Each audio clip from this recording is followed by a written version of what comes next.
back in one piece. It was such a cool trip. I got to see so many awesome things. It was just amazing being overseas for the first time and just being in a completely different setting. Tons of fun, and I will definitely have a vlog on that on Beauty Vlogcast, so I'll keep you posted when that comes up. For now, I do have a little German makeup haul. I got to go to a drugstore and scope out the makeup. It was so cool. So I have a little haul on my blog right now, actually, if you want to check that out. But for now, I wanted to get back to the Try This Not That, since you guys left so many great requests on the first video I did for this, which was on concealer.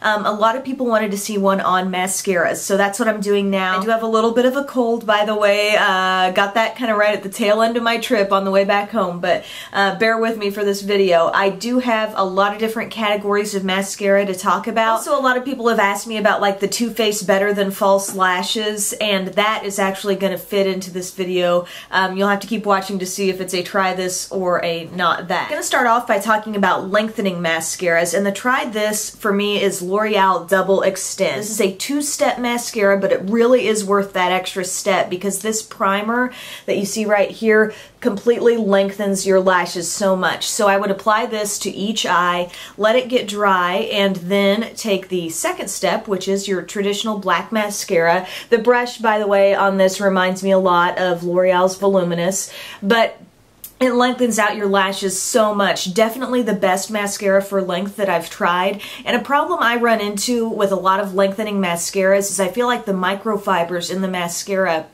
can sometimes give your lashes like a funky little end. It's like here you see this beautiful lash, and then at the end it's like it's got this unnatural little, you know, like tip going one direction or another, and it totally is the dead giveaway that, oh, those are lashes coated in gobs of mascara. So this doesn't do that. It gives you nice length without the funky end. My not that for lengthening mascara is the Maybelline Illegal Length.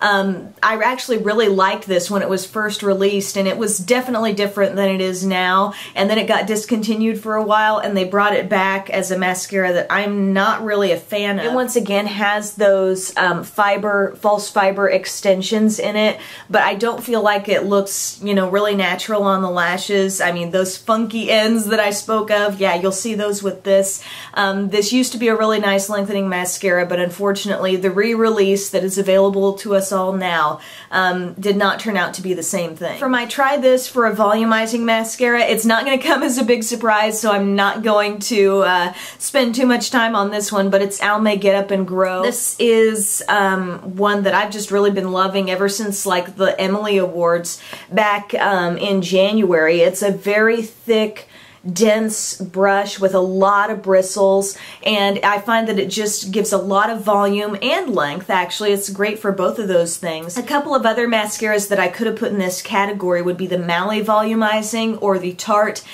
Gifted Amazonian Clay Mascara. I thought since mascara is something that a lot of people do go through pretty quickly, maybe a lower cost version is what I would choose to feature here and recommend. Milani Total Lash Cover Mascara with a 3-zone brush. There is just too much going on here and not enough going on in the right places.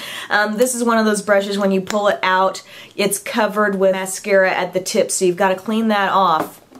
But then when you look at this brush, what you've got is a tip there. You can see the tip right here at the end. There's nothing on it. There's no bristles there. So the part that you want that would get into, you know, your innermost lashes and really give you definition, there's no bristles there to help you do it. It's just a flat nub randomly at the end of the mascara, which I don't understand. The center part here is actually like a regular brush. I don't know if you can tell, but that's like a traditional mascara wand. And then only at the top and the bottom, you've got rubber bristles.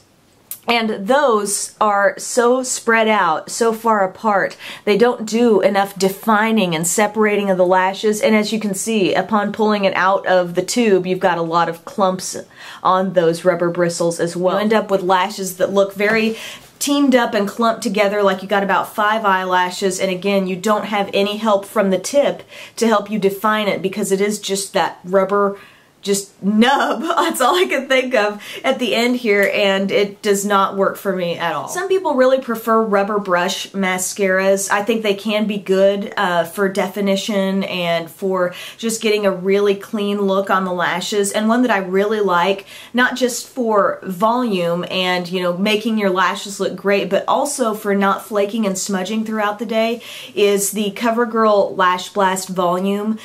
This is obviously the tube from the limited edition Olympics packaging that they had at Target, but typically this is sold in an orange tube. It's got a really big brush to it with rather short bristles and a lot of them, and I think it really does allow you to get through your lashes without clumping them up and, like I said, not ending up with flakes on your cheek midday. For the Not That, it's the Great Lash Lots of Lashes mascara. This is a cone-shaped brush, and when you pull it out, you end up with the most formula on the end of the brush that you would use for your tiniest lashes. Again, it does not make sense to have a brush that cannot be completely cleaned off and, you know, have minimal product on the area where you want to put that on your inner lashes. Other than that, it just didn't do enough. It didn't make them big. I want a mascara to make me feel like my lashes look great, and this just didn't do enough. Some people really rely on a waterproof mascara for day to day, and I gotta say, one of the ones that gives like the best look and amazing staying power is the Mally Volumizing Mascara waterproof version. Again, I love the regular, which is sold in the white tube, but as I look through what I've tried in waterproof versions, this is probably the one that has the most hardcore staying power and just a really great formula in general. The brush is super thick and nice. I love this style of brush, but the formula is great too because it doesn't ever make your lashes feel stiff. Gosh, I feel like I could sneeze at any moment here. Sorry if in advance if that happens, but the Not That is the Laura Geller At Long Lash Waterproof Mascara. This is all-time one of the worst formulas I've ever tried. It is so inky and goopy and just way too like liquidy wet. Anytime I pull this out, that small defining tip, you can see how it's curved just slightly. It comes out with a lot of that you know, goopy mascara right at the end. I don't know if you can tell, but this is one of those brushes where the bristles kind of spiral around the brush, and I'm not a huge fan of those because I think sometimes they're too spaced out and they don't separate and define each lash enough. I know it might sound goofy to use a separate mascara for lower lashes, but I pretty much always do, and it's the Maybelline Lash Discovery. I reach for this a lot because I feel like it defines the lower lashes without ever making them seem clumpy, and even without using a waterproof version, I don't have smudges and flakes, so I think it's great. It's a very small brush. It's just perfect for getting in there and wiggling it right at the root and then kind of pulling it down on through, and you have great definition there on the lower lashes. The one I tried and did not like for the lower lashes is the e.l.f. Exact Lash Mascara. This is a teeny tiny brush. I mean, it's as small as they come, but the main issue with me is that the wand is not long enough from here to here, and I like to do that thing where you kind of wiggle it on the root of the lash and then pull through, and it's so short that I have trouble really getting in there, whereas with the Lash Discovery, you know, a couple swipes through, one like right in here and one right in here, can cover that whole lower lash line. With this, I feel like I've got to go to a lot more work to get the look that I want. My last category kind of focuses on new innovative mascaras and which sort of, I don't want to say gimmick, but which new different idea really worked. The one that I think is worth being labeled as try this is this product from Lash Control, and this is cool because you can control how much product comes out on your brush by physically squeezing the tube. So you know how like anytime you pull a mascara out of a tube, there's a little stopper in there, there's a little, you know, constricted area that the brush passes through to clean off some of that product. And sometimes maybe you wish, oh, I wish it was cleaned off so much more, or I wish there was more product on the brush when I pulled it out. With this, this is actually a rubber piece right here, and I can squeeze that, feel the brush come through there, and I have actually cleaned off more of the product on the brush. And that can lead you to have a more defined lash look. You know, when there's too much product and you don't have a lot of lashes, it can really clump up fast. I think a storm is coming because it's starting to get really dark outside. I use natural light from my window for these videos, so sorry if it's getting dark. This is the volumizing and conditioning version. There's a lengthening one as well, and Cupcake just jumped in my seat. Oh, hi. Hi.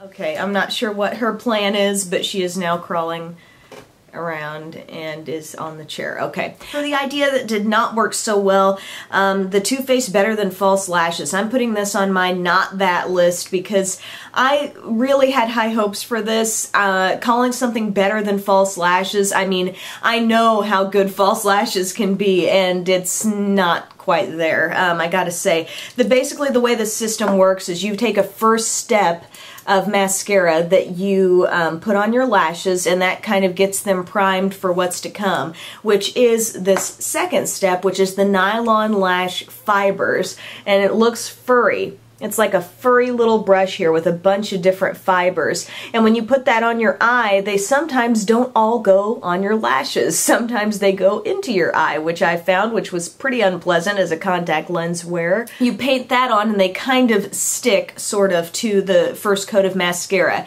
You finish it off with another coat of mascara and you've got really long lashes. Does it give you really long lashes? Yes, I really noticed that. And I noticed them looking pretty darn good after my first application. So I thought, I still got to try this a few more times. This is why, before you review, you need to try things multiple times, because the next few times I tried it, I noticed that instead of looking smooth and long and, you know, perfect like false lashes should look, they started to look like each lash was growing fibers out of itself, like a furry tarantula leg or something. Like, it was weird. I put on this first coat, I went back and put this on, and I think after the process of this brush coming in contact with those fibers, then going back in, and you know, that's changing the consistency of this mascara. It went from being something smooth and relatively non-clumping to something that was getting all those fibers back into this tube, you know what I mean, after coming in contact with these on the lash.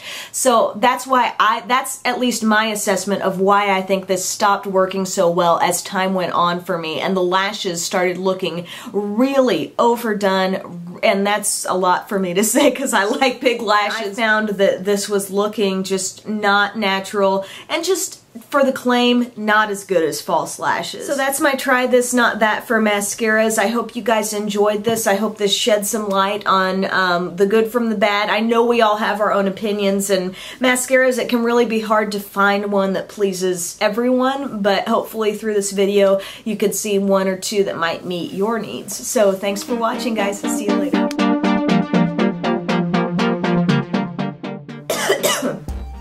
Thick brush. The brush kind of, I remember when Illegal Lengths was a, I remember when this define your, you know, smallest inner, it didn't, liquidy formula light. This last worth being labeled as try this, smooth, lengthen perhaps the leg of in